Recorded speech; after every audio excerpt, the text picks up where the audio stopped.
Après avoir été condamné une fois pour défaut d'information d'une chômeuse, Pôle emploi pourrait être de nouveau dans le collimateur de la justice. Cette fois, c'est un Roubaisien qui accuse l'établissement de faute grave. Nordine a ouvert un snack Le Suprême en 2009 à Roubaix.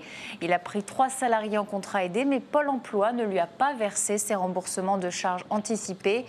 300 € par mois par salarié. Ça a duré plus de 6 mois. Un véritable parcours du combattant pour Nordine qui, écœuré et asphyxié, a fini par mettre la clé sous la porte. Aujourd'hui, si aucune conciliation n'est trouvée entre les deux parties, il est prêt à porter l'affaire devant le tribunal pour obtenir une réparation à la hauteur de son snack Le Suprême. Écoutez. En échange de l'embauche d'un salarié de chômage longue durée, vous pouvez bénéficier d'un remboursement des charges.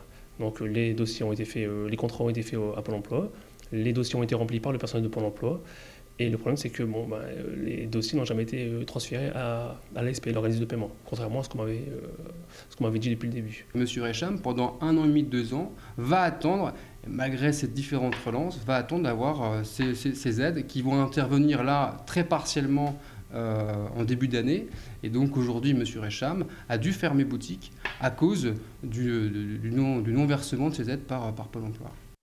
Pôle emploi a reconnu des dysfonctionnements et a proposé des arriérés d'aide de 4 000 € à Nordine, mais pas suffisant pour lui qui est actuellement au RSA et sans travail. Il attend des dommages et intérêts pour cette situation, des excuses également de Pôle emploi et une indemnité. Il a laissé un délai de 15 jours.